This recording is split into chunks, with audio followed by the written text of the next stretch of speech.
Bueno, en este video vamos a tratar un tema que corresponde más bien a un curso de topología y bueno, pues analizarlo con una profundidad mayor pues no corresponde a este curso básico, pero sí podemos, digamos, abordarlo desde una forma muy intuitiva.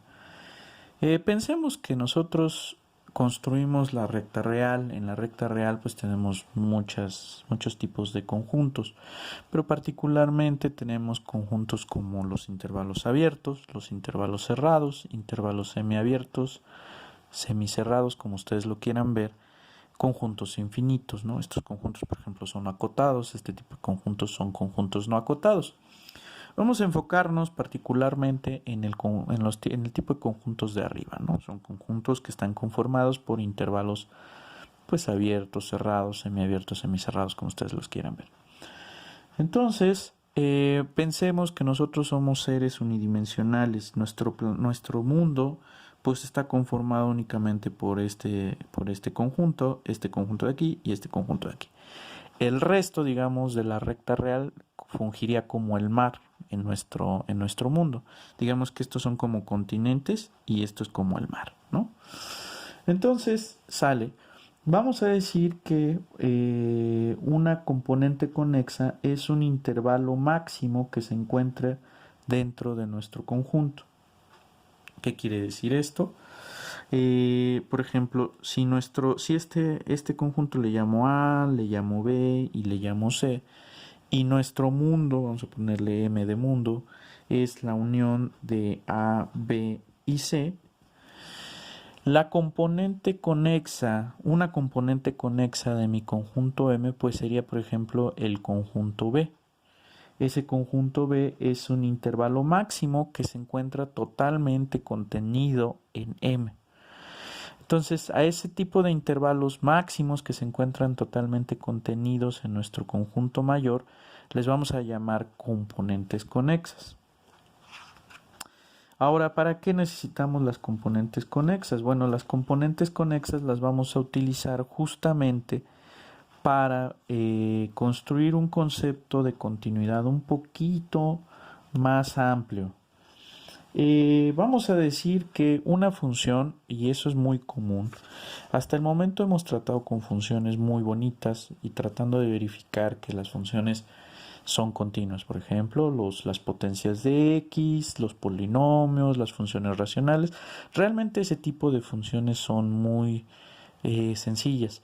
En algún video anterior ya hemos tratado el caso, por ejemplo, de una potencia racional, a saber, la raíz cúbica de x, que de hecho, bueno, pues por ahí tienen un ejercicio que sería bueno que lo trataran. Pero bueno, pues hay ocasiones en que sus funciones pues no se ven tan bonitas, ¿verdad? Vamos a pensar que tengo una función, vamos a llamarle d de x, que está conformada por las siguientes condiciones. Vamos a decir que f1 de x va a tomar el valor f1 de x si x pertenece a un conjunto de 1, f2 de x si x pertenece a un conjunto de 2 y así sucesivamente hasta llegar a fk de x si x pertenece a dk. Vamos a pensarlo, ¿no? Entonces vamos a pensar que D es la unión de D1, D2 hasta dk. Entonces, en este caso, el conjunto D es el que va a fungir como dominio de mi función D. Para no confundirnos entre la D del dominio y la D de la función, le voy a cambiar la letra y le voy a poner, no sé, pues algo simple. C de composición o de función compuesta. ¿Ok?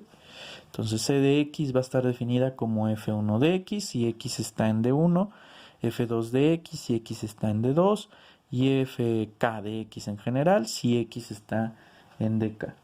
Se va a decir, definición, se dice que x0 en d, donde d es este de aquí, es un punto de pegado es un punto de pegado.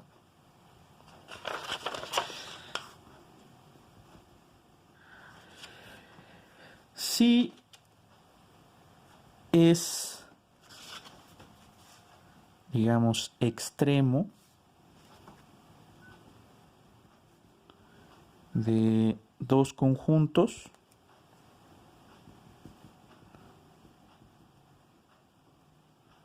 digamos DI y DI más 1.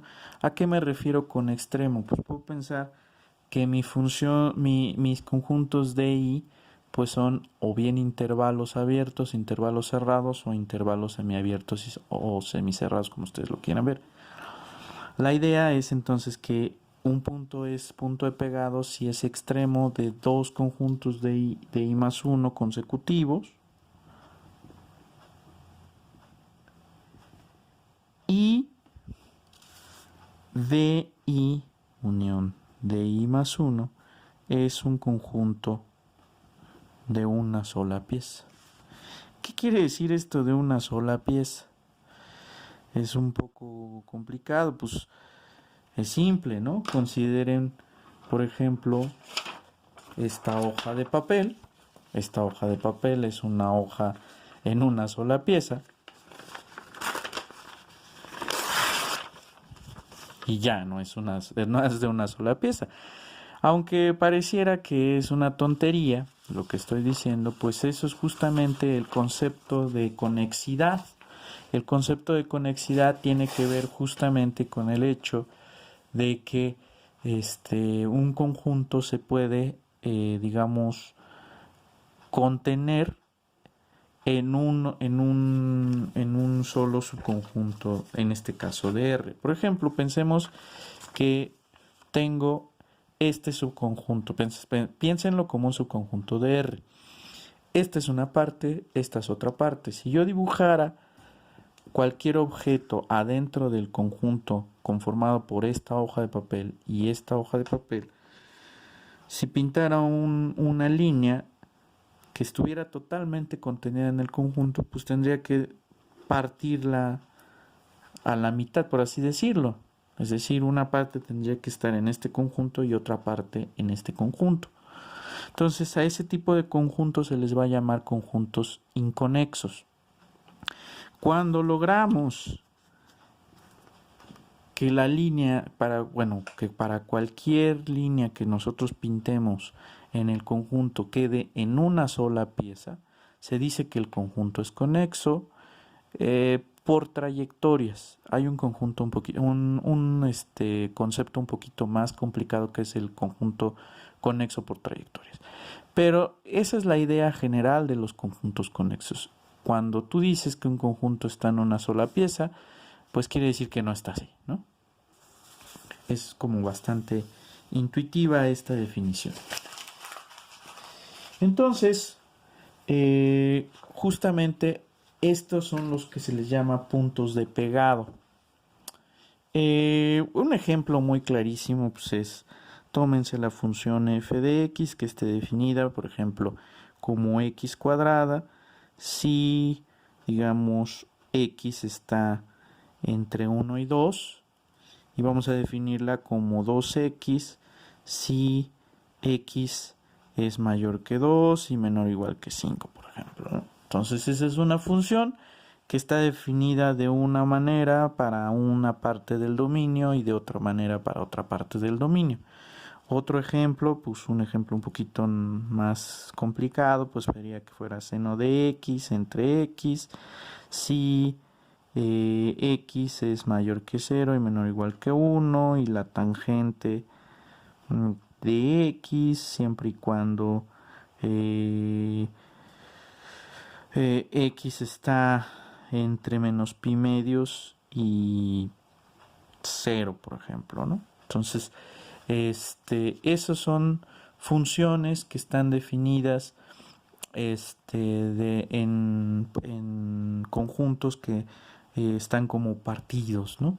Y los puntos, en este caso, puntos de pegado, pues en el primer ejemplo sería 2 y en el segundo ejemplo pues sería 0, ¿no? Entonces, ¿para qué quiero los puntos de pegado? Bueno, los puntos de pegado y obviamente este concepto de punto de acumulación que en algún momento de la vida ya hemos discutido, pues tienen que ver justamente con los límites laterales. Los límites laterales y los puntos de pegado tienen una relación muy importante cuando estamos estudiando continuidad. Hay ocasiones en que las funciones están definidas solamente para cierto tipo de valores. Por ejemplo, si ustedes consideran la función f de x como la raíz de 1, bueno, vamos a ponerle mejor, x cuadrada menos 1, esta función, por ejemplo, va a tener por dominio a qué valores, pues todos los valores que se encuentren en valor absoluto por encima de 1 o igual a 1, es decir, el dominio de esta función van a ser los valores que estén de menos infinito a menos 1 y de 1 a infinito. O sea, todos los valores que en los números reales que en valor absoluto se encuentren justamente por encima del valor 1, ¿no? Entonces, hay ocasiones en que si nosotros quisiéramos estudiar, por ejemplo, el concepto de continuidad para esta función, pues tendríamos obviamente que analizar, digamos, con la continuidad en menos 1 y 1, si quisiéramos analizar la continuidad ahí, pues no podríamos, por ejemplo, aproximarnos a menos 1 con valores que se encuentren por encima de menos 1 o a 1 con valores que se encuentren por abajo de 1. Es por eso que hay ocasiones en las que vamos a necesitar el concepto del límite lateral.